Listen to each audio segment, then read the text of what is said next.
Então seja bem-vindo a mais uma edição do Think Tank. O Think Tank, como sabe, é um programa semanal, criado aqui no âmbito do canal Acordo do Dinheiro e tem como preocupação analisar semanalmente, como o próprio nome indica, a atualidade económica e política. Ora, o que é que nós temos para si esta semana? A continuação da análise em torno da situação política relacionada com as eleições, ou seja, os debates, ou melhor, a pobreza dos debates e o problema demográfico que o país enfrenta. Pelo meio, o Joaquim Aguiar vai ainda explicar porque é que ninguém quer ganhar as próximas eleições. Seja bem-vindo. Antes de irmos ao programa, quero apenas lembrar que este canal tem uma parceria com o Prozis e que também este programa tem ainda ajuda à produção do grupo Sendis Alidade. Joaquim Aguiar, vamos começar por si. Pobreza dos debates, o que é que quer dizer com isso? Bom, a pobreza dos debates é proporcional à gravidade dos problemas. Não teria particular importância se estivéssemos a viver em tempos de normalidade, sabendo-se exatamente o que é que eram os horizontes de evolução. Mas nós não estamos a viver em tempos de normalidade.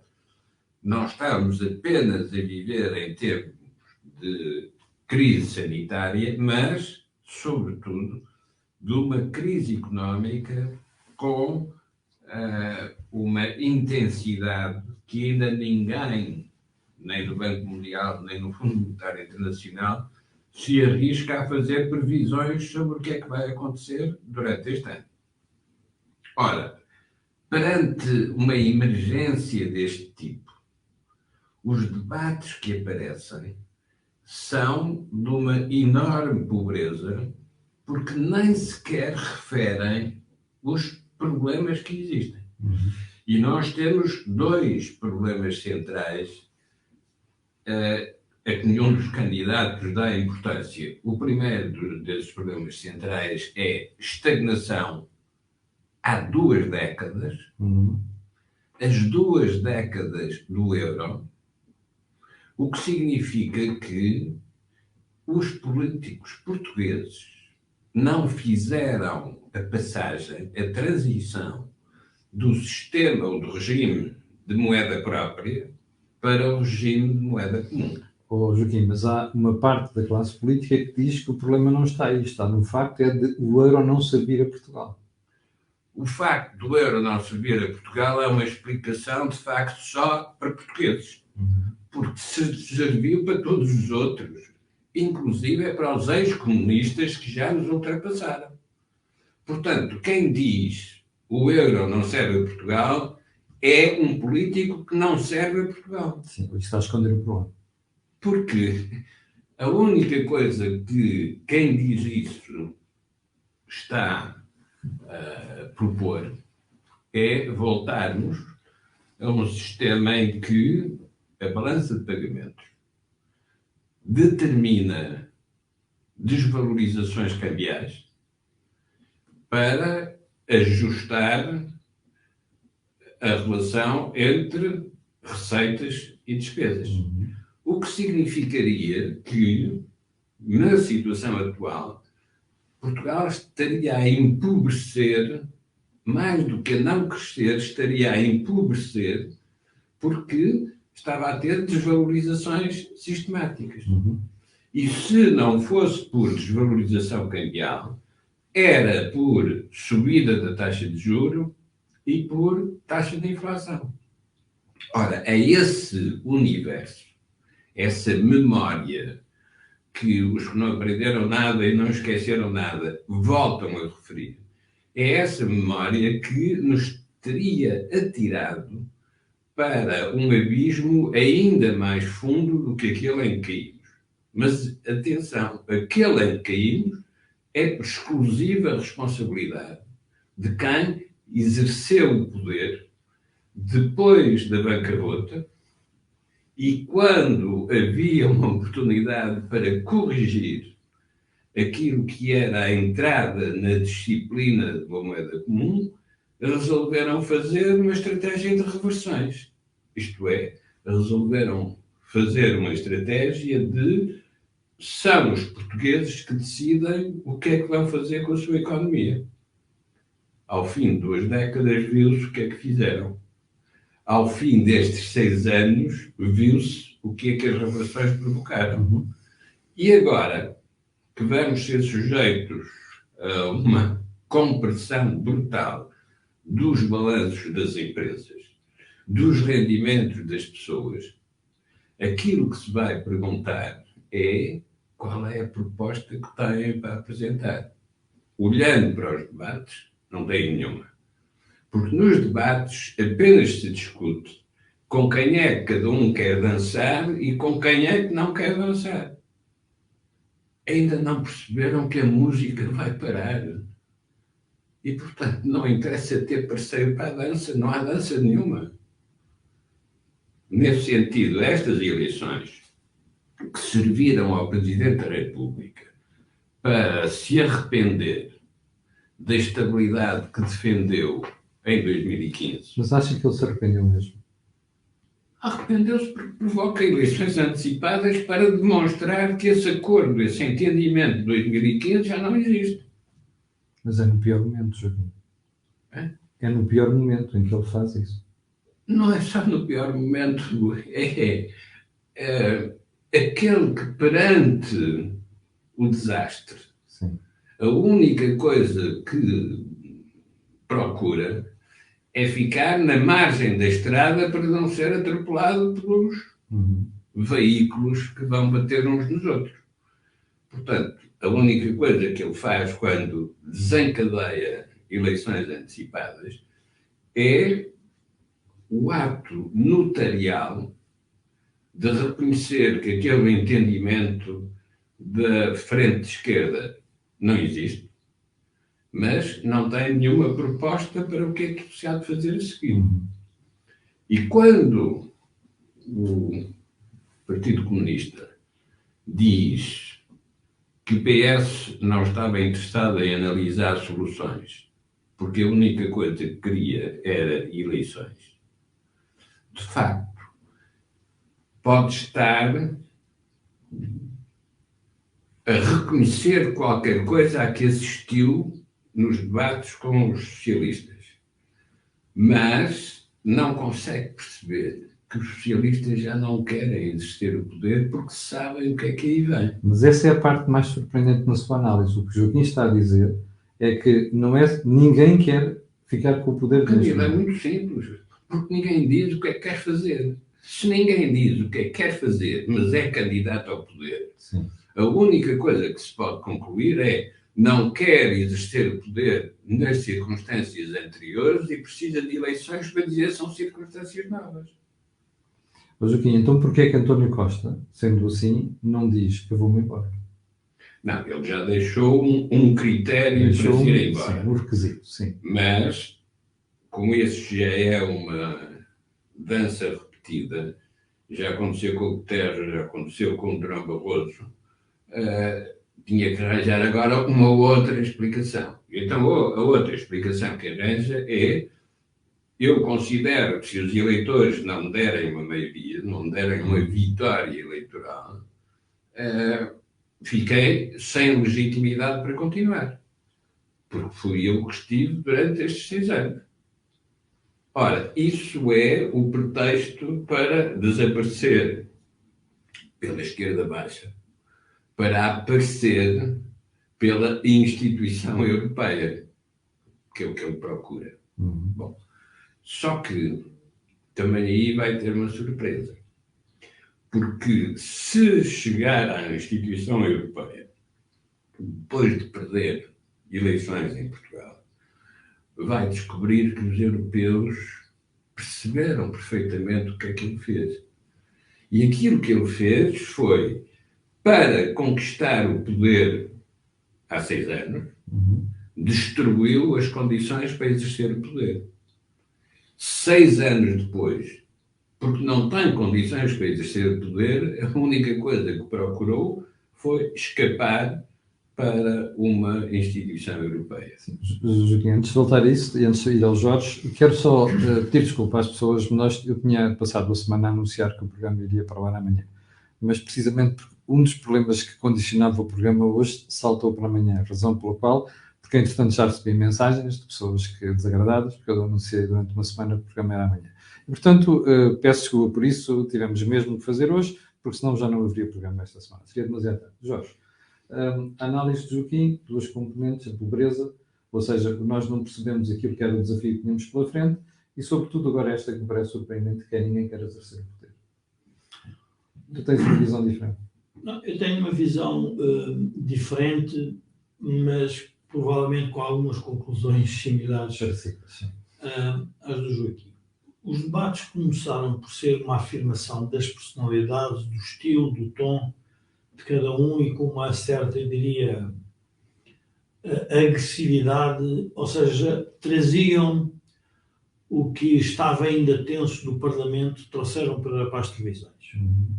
À medida que os debates foram avançando, começaram a perceber que as pessoas, e isso é um divórcio que existe entre a democracia, entre o cidadão e o Parlamento, é que por vezes não consegue perceber aquela linguagem tão agressiva e tão extremada que se utilizam, obviamente, numa lógica parlamentar e de um convívio natural, político e social dentro do Parlamento, e que, portanto, os políticos fazem sem problema nenhum, mas que, trazido para a televisão, dá uma imagem de alguma, eu diria, irresponsabilidade. Porquê? Porque as pessoas querem perceber cada ator como é que quer vir resolver o problema do país. E quando não conseguem encontrar a fórmula, começam-se a distanciar outra vez do político. E eles próprios foram percebendo isso ao longo dos debates.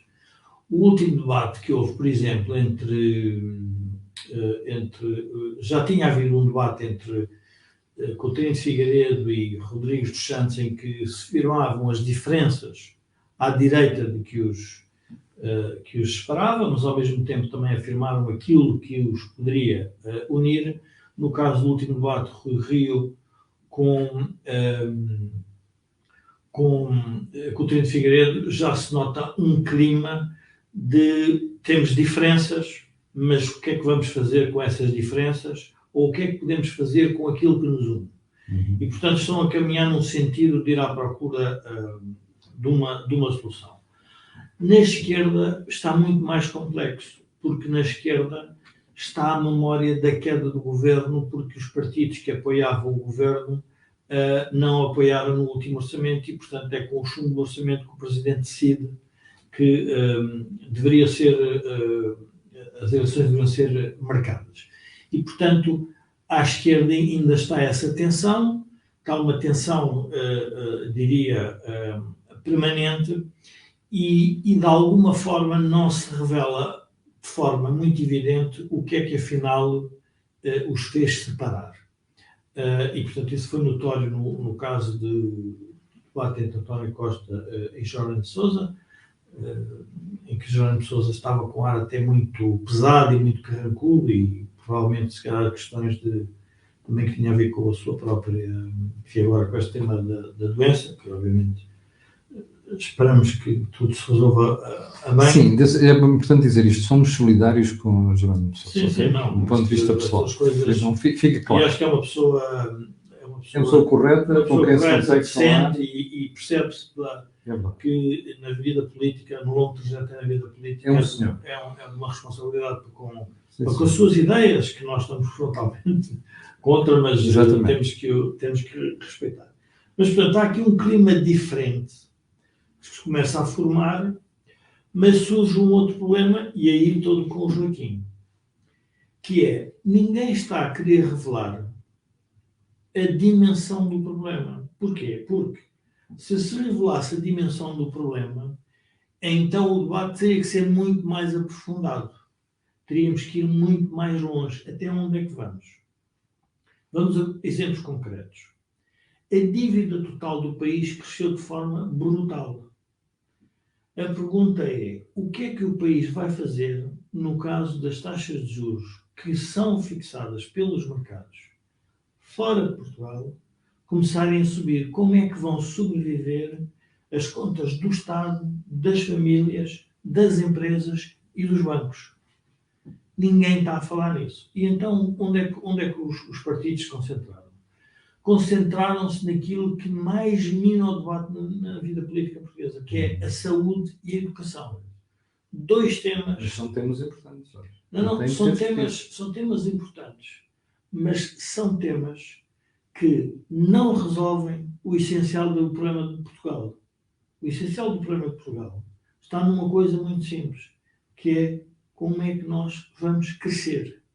E nós, em vez de estarmos a discutir como é que nós vamos crescer, porque se nós crescermos, vamos ter dinheiro para investir na saúde e para investir na educação. Se não crescermos, vamos discutir os trocos relativamente ao Orçamento de Estado de Ministério para Ministério. Portanto, não há capacidade, e diria que ninguém também discutiu até agora, a ideia do que eu chamaria uma espécie de uma ditadura das finanças públicas. Onde é que eu quero chegar com isto? Se nós pensarmos um pouco, houve um primeiro-ministro em Portugal que foi primeiro-ministro, mas ao mesmo tempo sabia de finanças públicas, que era o professor Cavaco Silva. E o professor Cavaco Silva tinha uma ideia do que é que era preciso para Portugal, no momento em que toma o poder, ao mesmo tempo conhecia as restrições das finanças públicas. Os primeiros-ministros que vêm a seguir, por diferentes razões, não têm essa formação e são muito mais dependentes dos ditames do Ministério das Finanças. Ora, o Ministério das Finanças, a maior responsabilidade que tem é provar aos credores que nós temos contas certas, mas nunca se mete na política. Eu diria, ou mete-se relativamente pouco. Quem faz política são os outros ministérios. E os outros ministérios, basicamente, sentam-se à mesa a pedir dinheiro ao Ministro das Finanças. É basicamente o que tem sido feito. Ora, o país o que vai precisar, isto é a mesma coisa, se calhar as pessoas para perceber onde eu quero chegar é o seguinte, é a mesma coisa que eu escolhi para presidente de uma empresa o diretor financeiro. O diretor financeiro é fantástico a pôr as contas certas e provavelmente a empresa começar a dar lucro. Mas fazer crescer a empresa, conquistar cotas de mercado, aumentar a produtividade, tudo isso é muito mais que finanças. É um processo muito mais complexo. É uma estratégia empresarial. Pronto. E então o que é que nós estamos a precisar? Nós estamos a precisar de uma estratégia governamental. Nós temos debates orçamentais, nós não temos estratégias governamentais. Estratégias governamentais para quê? Para garantirmos que fixamos as empresas, que as empresas começam a ter poupança. É bom que as pessoas percebam, poupança em empresas significa lucros. Não há outro nome. Podem dar o nome que podem... Mas depois a esquerda chama isso de negócios. Negócios. Mas não é. A poupança na empresa chama-se lucros. Aquilo que ficou para a empresa investir ou distribuir aos seus acionistas. Isso são a poupança. Como as pessoas sabem que a poupança que têm é aquilo que não gastaram e que serve para fazer o quê? Os seus investimentos. Com os seus investimentos, era a compra da casa, era a compra do carro e tudo mais. Ora, o que é que tem acontecido na vida política portuguesa? Na vida política portuguesa, o que tem acontecido é que os políticos falam nas variáveis que interessam ao povo, que é o consumo. Mas a pergunta é, mas este consumo é originado do rendimento que nós oferimos? Não. É da dívida. Da dívida. E, portanto, quando nós separamos o consumo da dívida, estamos implicitamente a não querer discutir o modelo de produção. Ora, o modelo de produção é relevante. E é relevante para quê? Não só para as empresas, que estão, diria, nos mercados mundiais, mas nos mercados nacionais, mas também para o próprio Estado. Quando no debate Catarina Martins diz que a saúde não é um negócio, eu tentei num post de Facebook tentar explicar porque é que a saúde é um negócio para o Estado e é um negócio para os privados. O post do Jorge está partilhado na página de Facebook pessoal. Pronto. E o que é que eu quero dizer com isto?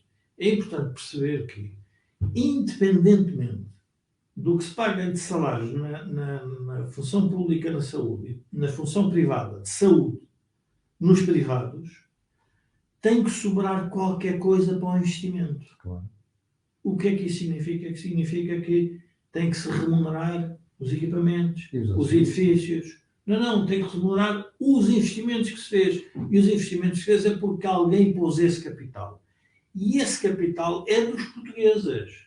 Quando nós dizemos assim, então, mas a saúde não dá lucro, eu fico altamente preocupado. Porquê? Porque a saúde no Estado tem que gerar rendimento para pagar o investimento que o Estado fez. Pode-se dizer, bom, mas o Estado está a fazer os investimentos, faz de uma vez só, não pede dinheiro ao banco. Para além de não ser verdade, porque nós temos uma grande dívida, o que nós estamos a fazer é a tributar mais as gerações atuais para tributar menos as gerações atuais para depois vir tributar mais tarde. Portanto, nós temos no debate político português, e por isso é que os debates, e aí o Joaquim tem razão, não estão a trazer para cima da mesa os grandes problemas nacionais. Porque se trouxessem os grandes problemas nacionais, a discussão era completamente distinta. Teríamos começado a discutir, então, como é que nós aumentamos o valor das empresas. O que é que significa? Aumentar o valor das empresas nos mercados significa aumentar o valor dos salários. Significa remunerar os acionistas. Tudo isso são discussões que as pessoas, parece que o que é estranho é que dá a ideia às vezes, quando vemos comentários das pessoas, dá a ideia que as pessoas já se esquecem que trabalham, que só estão preocupadas com os benefícios sociais. As pessoas na própria empresa percebem que se não houver investimento, se não houver formação, se não houver concorrência, que a empresa vai sobrevivendo, vai vivendo com o que tem. E depois, essa própria pessoa, quando sai da empresa e se torna cidadão, vai pedir dinheiro ao Estado em troca de benefícios que é sociais. E a pergunta, mas esses benefícios sociais quem é que os paga? Quem teve a produzir. Ora, se tu produziste pouco na tua empresa, por que é que estás a pedir muito? E este é o grande drama. Se nós dividíssemos o país entre os que produzem e os que têm benefícios sociais, que era uma forma de... E fossem pessoas muito distintas, nós iríamos perceber que iríamos ter uma guerra civil. Porquê? E quem é que não gera a guerra civil? Obviamente no bom sentido. Quem não gera a guerra civil é o Banco Central Europeu e a dívida. Porque enquanto nós estamos a discutir uns com os outros, não produzimos para os benefícios que queremos ter. Mas no meio disto tudo, as pessoas têm os benefícios. Então, de onde é que vêm os benefícios? Vêm através da dívida. E, portanto, é muito difícil para um político, em 25 minutos, e a grande dificuldade da política hoje é, nós estamos numa sociedade instantânea, que faz, como eu digo, uma transferência bancária ao segundo. E as pessoas querem ter uma solução do problema que o político apresente em 2 minutos. Isso não é possível. E, portanto, é natural que se vá para o debate estridente da irritação do outro, da perda da compostura do outro. Ou seja, os debates não têm... Jorge, mas eu tenho um hábito a isso, que é... Eu percebo que as pessoas digam que os debates são curtos e não dão para discutir a fundo os vários problemas que afetam a sociedade portuguesa. Mas a mim faz-me impressão perceber que os partidos, durante este tempo todo, antes da campanha eleitoral, não discutiram estas matérias. Vou dar um bom exemplo. A Flat Tax. A Flat Tax é algo que começou a ser introduzido em discussão em Portugal há cerca de 4 anos. Nunca mais os partidos em causa debateram isto em público, explicaram isto aos cidadãos. E agora, a correr na campanha eleitoral, começaram a falar da Flat Tax mal explicado. Uma parte por razões que tu aduziste. E o que é que isto proporcionou? Que os partidos da oposição, ou seja, quem não concorda com a Flat Tax, são essencialmente o PS, o Bloco de Esquerda e o PCP, saltem em cima destes partidos a dizer vocês estão a favorecer os ricos. E isso não serve de nada a não ser para acentuar o fosso entre os ricos e os pobres. Ou seja, isto é culpa de quem não discutiu estas matérias nos últimos anos. Camilo, a responsabilidade da introdução, a responsabilidade da agenda política, eu estou de acordo que grande parte dela é feita pelos partidos. Mas nós temos também ir um bocadinho mais fundo e perceber porque é que os partidos têm dificuldade em fazer reformas na sociedade. Porque a própria sociedade está instalada num modelo de sociedade. é a própria sociedade que não quer fazer esse debate. Mas sem formar a sociedade não é possível mudar as coisas. Pronto. E para isso é que eu estou a dizer que é preciso que o debate seja mais profundo. Mas o debate ontem, e pela primeira vez, penso que a entrevistadora teve o cuidado de fazer perguntas mais do que estar... Ou seja, os entrevistadores que eu vejo nos canais de televisão, às vezes fazem a pergunta que o adversário gostaria que fosse feita.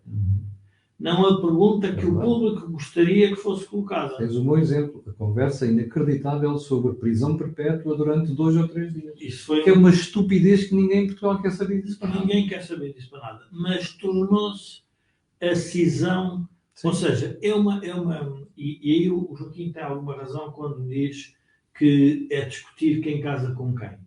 E a pergunta é, o defeito que tem tal este partido, que é a prisão perpétua, não permite que eu case com ele.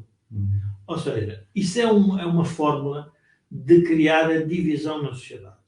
Ora, nós estamos num problema, o país comum em geral, e eu aí tenho que dar o benefício ao Dr. Rui Rio, que é a dimensão do problema é de tal ordem que é melhor, primeiro, os partidos entenderem-se nas alternativas. E se não for possível isso, ou seja, o outro partido que ficar na oposição não pode estar constantemente a tornar a vida complicada ao partido que vai ter que governar. Porque há aqui uma outra coisa que nós também não estamos a querer perceber na política portuguesa. O país continua todos os dias para além dos partidos e das eleições. Sim. Portanto, nós não vale a pena pensarmos que 4 anos são suficientes para mudar um país. Eu diria que o projeto para Portugal mudar são 3 legislaturas. Sim, sim. Mas para isso, pelo menos, mas para 3 legislaturas mudarmos, é preciso que os atores políticos, eles todos se entendam. Então, o que é que isso significa? Que vai haver diferenças entre a esquerda e a direita? Já sabemos. Agora, o país quer caminhar, por exemplo, como está a caminhar a sociedade americana, em que tem 2 partidos bipolarizados e dentro dos partidos ainda há mais divisão. E qual é o resultado prático disso? O resultado prático disso é uma má governação e uma inação, se quisermos, da política em relação à sociedade. Portanto, há aqui eu diria que a minha esperança é que os debates até ao final, penso que até dia 15, se não estou a erro, vão crescer do ponto de vista de profundidade. Já não é suficiente os soundbites, as atordoadas uns com os outros. Eu penso que isso já não é suficiente porque as pessoas estão cansadas. E pior do que tudo, é que há uma grande massa de eleitores que, para além de estar indecisa, vai provavelmente surpreender as empresas de sondagem. Tu acreditas nisso? Vamos ter mais um problema com sondagens versus resultados eleitorais? Mas o problema das sondagens provavelmente pode nem estar até no modelo. O problema das sondagens está aqui. As pessoas, elas próprias, ainda não formaram uma opinião sobre onde é que vão votar. E eu vejo isso com muita gente que fala na rua. Sim, e que tem que perceber e que tem uma grande indecisão. Sim. Depois há um mercado eleitoral que também ninguém está a disputar. A sério, que é o mercado abstencionista. Esse mercado abstencionista pode fazer a diferença total para um país com uma governação muito mais estável do que uma governação muito mais, se quisermos, instável, em que tem que ter, se quisermos, eu diria, a arbitragem do Presidente da República. E nessa medida, eu julgo que os debates vão se tornar cada vez mais relevantes. Joaquim, gostava de pegar ainda neste tema que o Jorge está a falar, e é a incapacidade de discutir os temas que são fundamentais para o país. Eu recordo do debate entre Catarina Martins e, salvo erro, Coutinho Figueiredo, em que, quando alguém falou da Flatex, Catarina Martins virou-se e diz assim: pois, mas se um CEO ganhar 250 mil euros por mês versus um trabalhador que ganha 1000 euros ou pouco mais do que isso, há um que vai ficar muito feliz. Como é que se consegue passar por cima desta demagogia e convencer a população em geral que tem que repensar a questão da fiscalidade sobre o trabalho.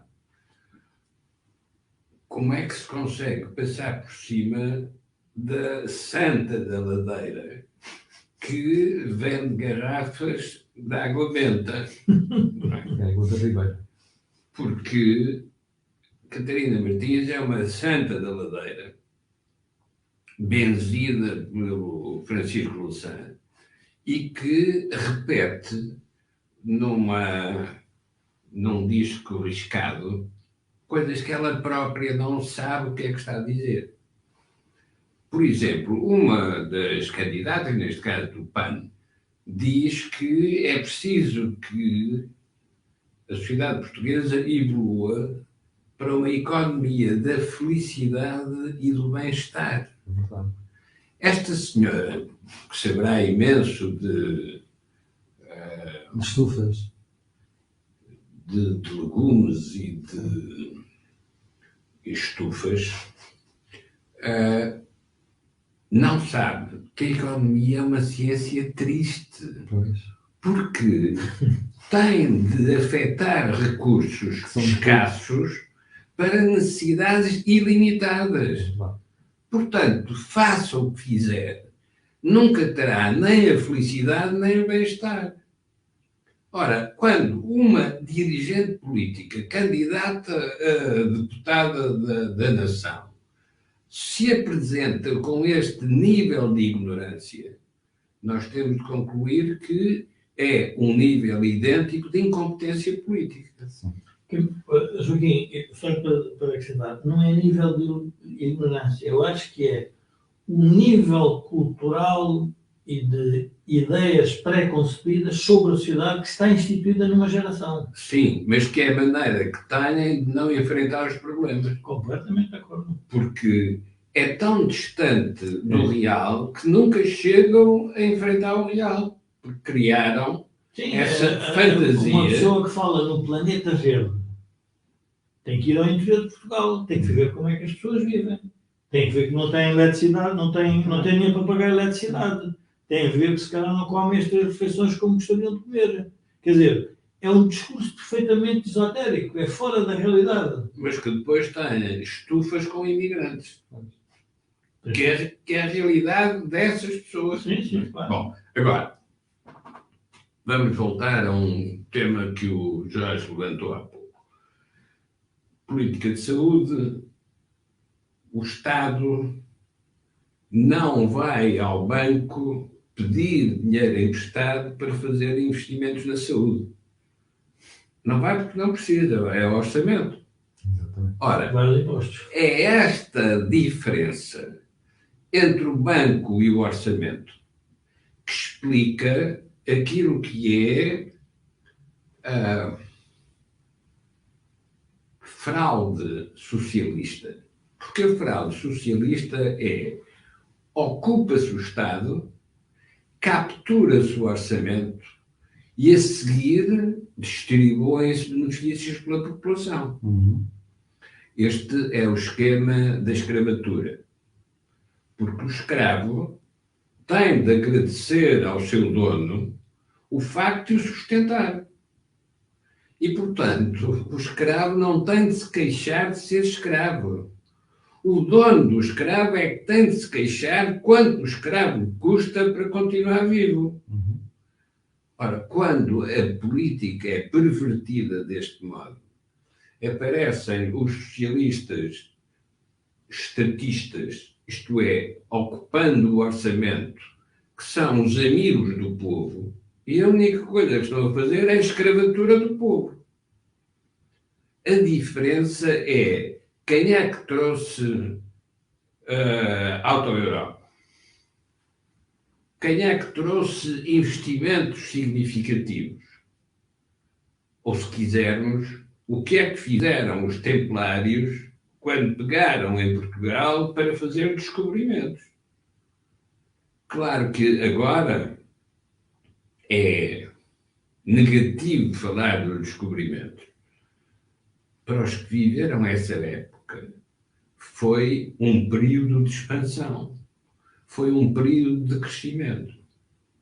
Hoje não temos nada de comparável. Mas temos uma certeza, é que vamos ser, dentro de 20 a 30 anos, uma sociedade de idosos.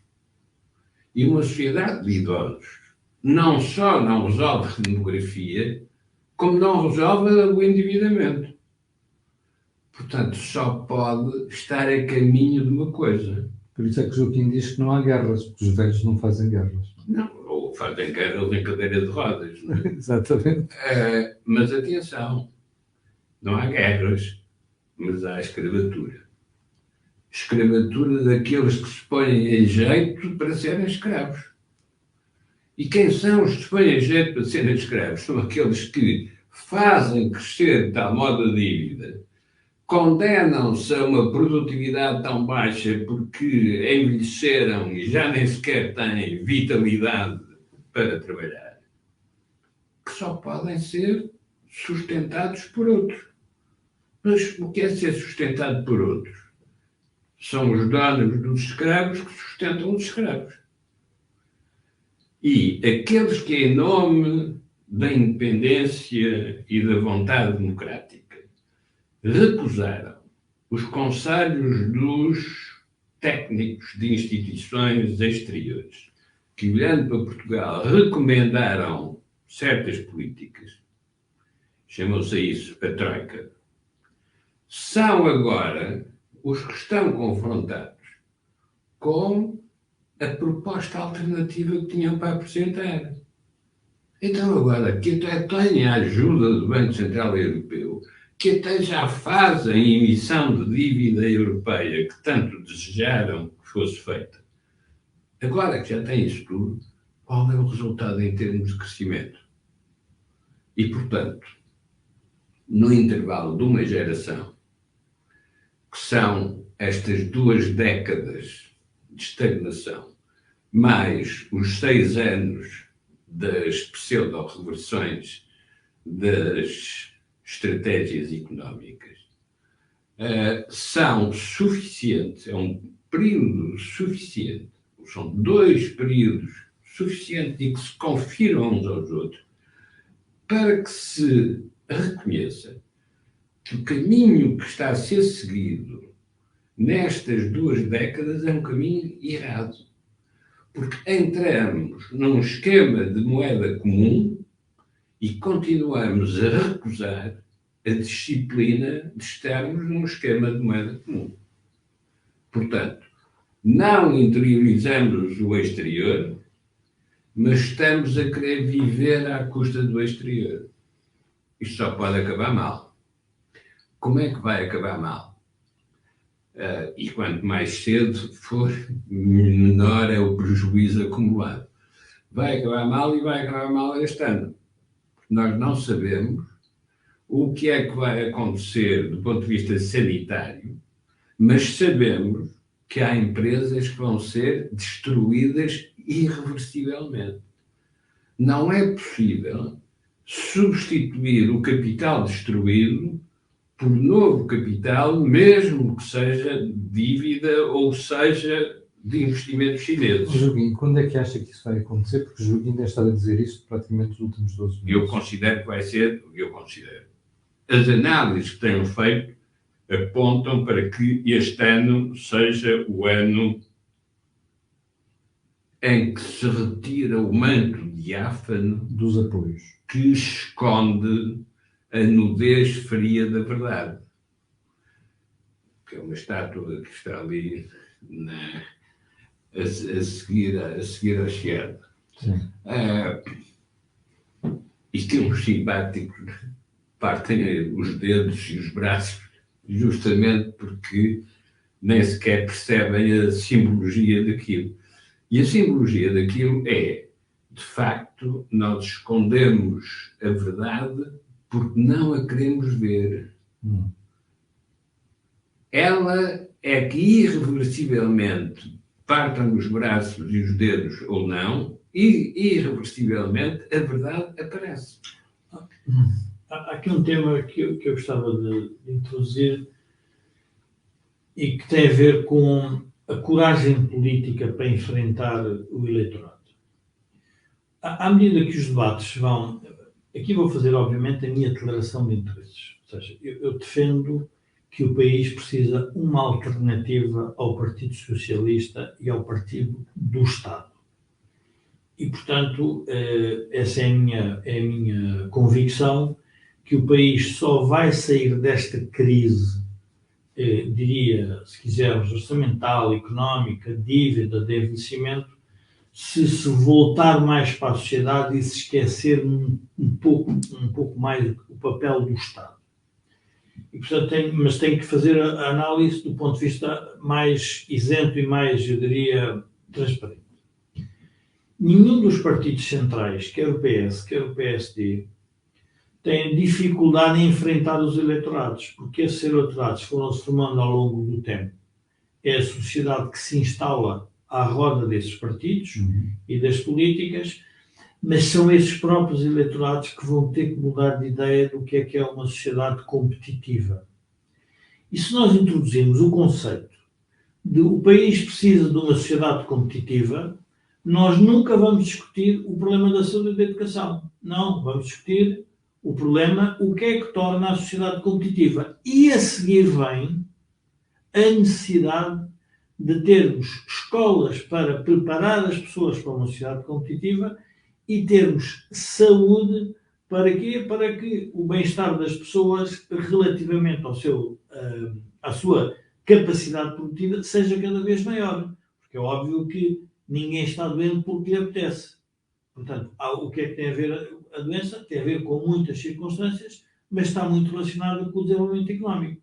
Não é por acaso que os países com menos desenvolvimento económico têm índices de esperança de vida muito mais baixos. Porquê? É porque as pessoas não têm condições para viverem melhor durante o tempo que cá estão e aumentarem o seu tempo de vida.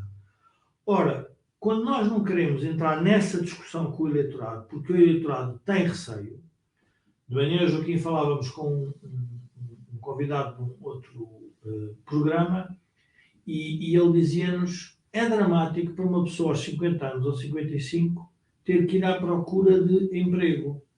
Ora, mas se a sociedade europeia como um todo está a discutir o aumento da idade da reforma para que as pensões sejam sustentáveis, então nós temos que incorporar na sociedade a ideia que somos obrigados a transformar-nos para termos emprego e utilidade para a sociedade. Mas isso é uma relação que é entre a empresa e o empregado. Ora, o que é que o Estado tem feito? O Estado tem introduzido, porque há uma coisa que, se as pessoas pararem um bocadinho para pensar e veem que é quando o sistema começa a falir. Quando o Estado quer regular salários e preços ao mesmo tempo, é o caminho para uma sociedade socialista. Acabou mal nas sociedades socialistas que estavam para lá do muro de Berlim. Porquê? Porque fixavam os salários e os preços. Mas numa economia de mercado há uma coisa que o Estado nunca consegue fixar, nem fazer. É o investimento. Porque o investimento é uma decisão de risco. E então o que é que o Estado diz? Não, mas então vamos nós fazer um investimento que os privados não são capazes de fazer. Não, e fazem com base em quê? Fazem com base nos impostos atuais ou na dívida futura. Não, e em critérios políticos. Não, mas como dizia há pouco Joaquim, não vão ao banco.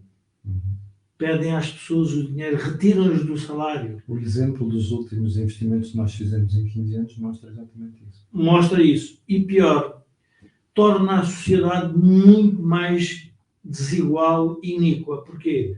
Porque só quem tem acesso ao poder é que pode ter esse benefício. Quando alguém quer montar um negócio, tem muitos bancos onde escolher. Portanto, algum banco provavelmente pode até apoiar a ideia. Pode até correr mal, mas teve essa oportunidade.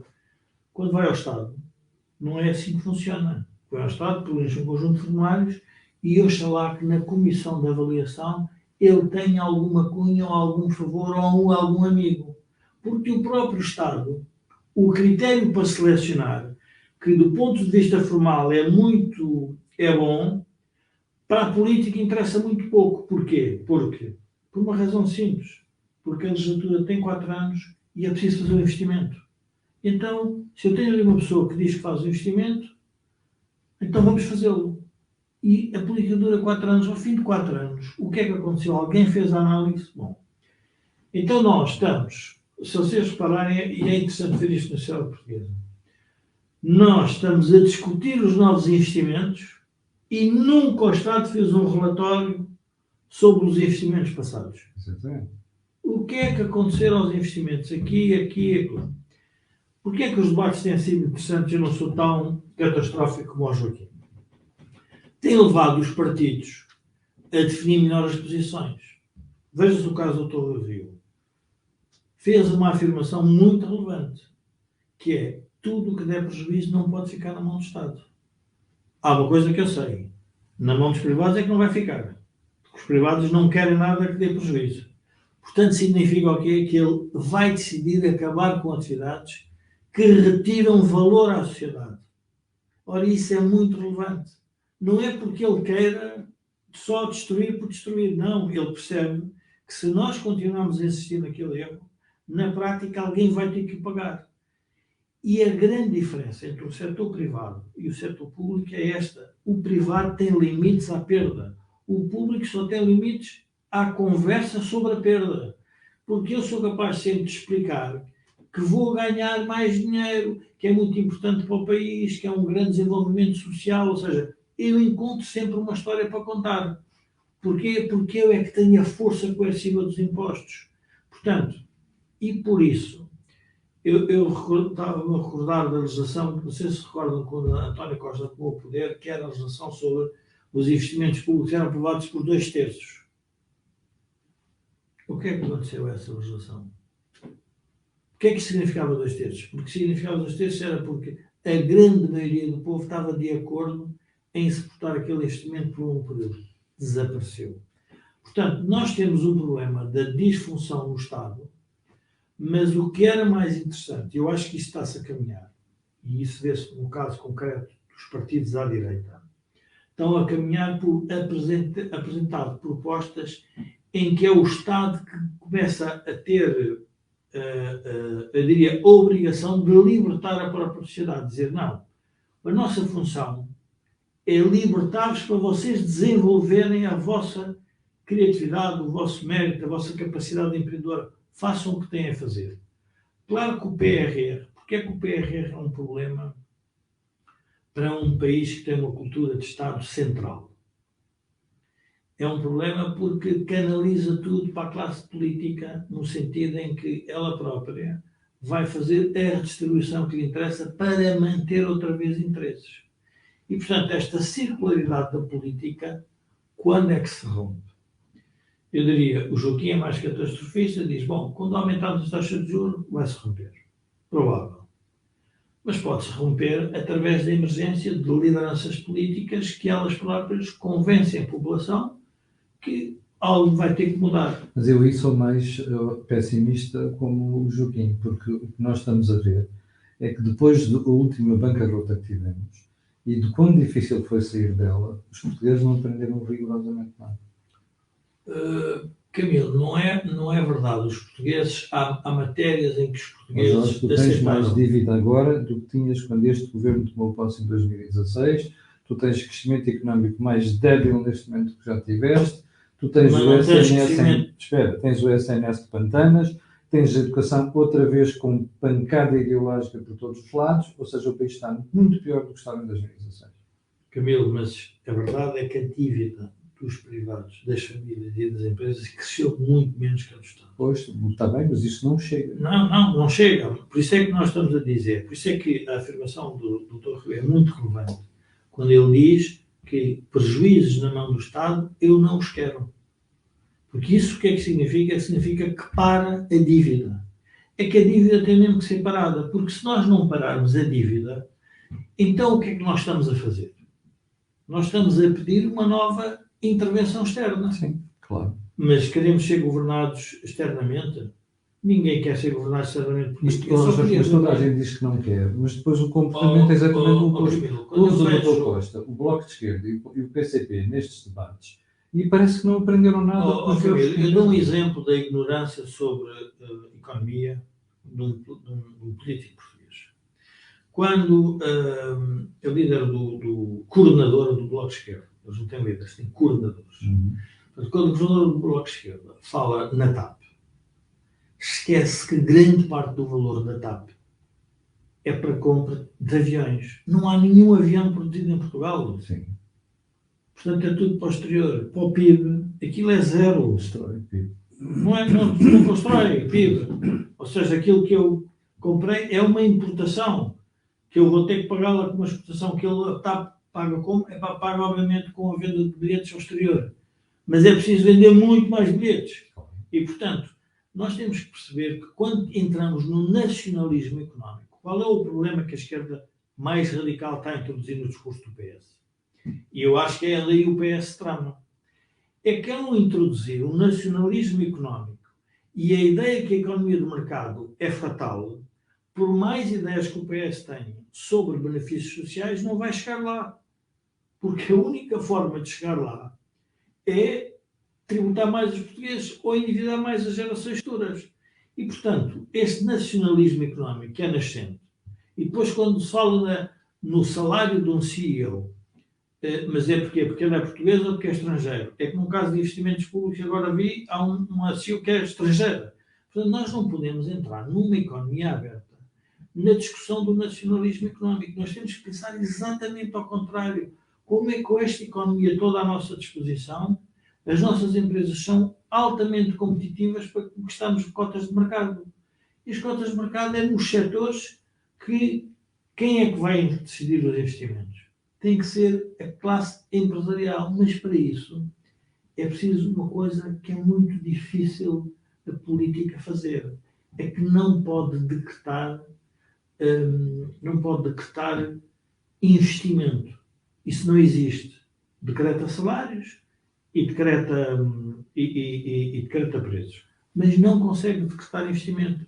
Porque para decretar investimento tem que tomar o risco do privado. Porque o privado, e muito bem, cada vez que o Estado lhe apresenta um investimento que ele percebe que não vai dar dinheiro, ou seja, não vai criar poupança para ele, ou seja, lucros, para remunerar o capital dele, para eles voltarem a investir, para continuar a manter a competitividade, o que vai fazer de forma muito simples é o Estado que faça esse investimento. Joaquim, pegando nesta questão de porque é que nós continuamos com conversas que já deviam estar esclarecidas para a generalidade da população, depois dos erros tão graves que nós cometemos, o último dos cais cair no bancarrota que custou sacrifícios enormes ao país. Camilo, a nossa história é feita de episódios desse género. Quando, no século XIX, o Estado apropria os bens da Igreja e depois os vende, está a fazer uma operação de distribuição e de criação de novos centros patrimoniais. Houve grande agitação política e eleitoral, realizaram-se várias eleições, enquanto se estava nesse processo de distribuição, de venda dos bens da Igreja. Assim que esse processo terminou, não havia mais bens da Igreja para vender, a agitação política desapareceu. Porque a agitação política só existia não em função das ideias, mas em função do que havia para distribuir. Ora, no discurso político, vai ser muito importante o momento em que se passa, e passou-se no tempo de Passos Coelho, o momento em que se passa para a fase em que se diz nós só estamos a distribuir dívida. E aí, de facto, a luta política perdeu o conteúdo. Só está a distribuir dívida, para que é que eu quero conquistar o poder? Pois. Por isso é que eu digo que hoje, ninguém quer ganhar. Analisando, sobretudo o António Costa, analisando o que é o discurso do António Costa, é uma lâmpada que fundiu.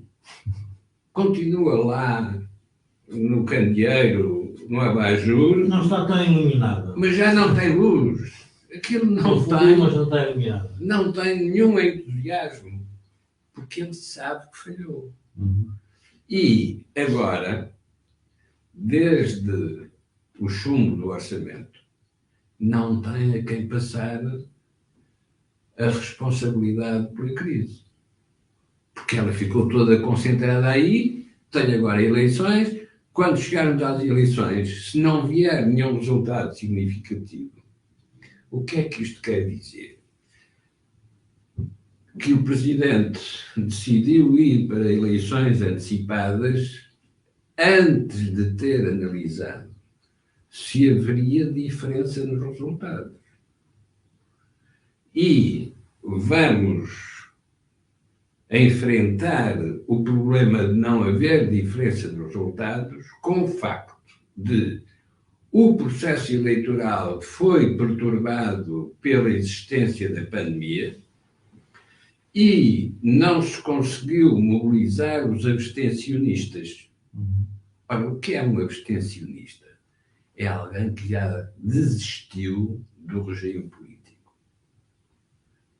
Não participa porque não acredita que vale a pena participar. Sim. E isto é, digamos, a maior desvalorização de um sistema político. Mas, Joaquim, eu gostava de pôr numa perspectiva diferente. Eu julgo que os resultados desta eleição, primeiro, se for uma maioria absoluta, seja de que partido for, do PS ou do PSD, eu diria que os dois vão ficar assustados com a maioria absoluta. Porque já sabem que não podem responsabilizar mais ninguém pelo que têm pela frente.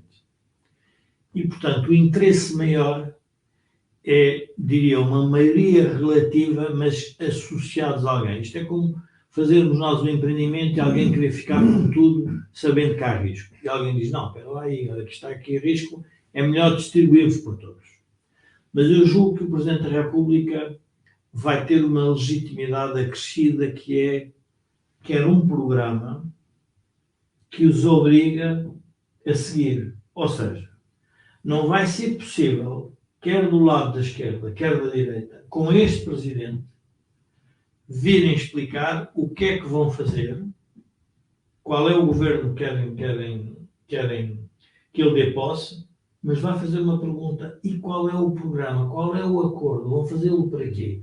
Ou seja, o Presidente da República, estas eleições podem ter a grande vantagem de obrigar os partidos a acordarem sobre um programa. Em Espanha levou muito mais tempo e tiveram que levar 2 eleições até haver um acordo. Depois o resultado foi o que deu. Mas a verdade é que este processo tem que ser percorrido. Ou seja, a sociedade está de tal forma dividida que só como Dom Sebastião, ou por inspiração divina, é que alguém nos poderia articular.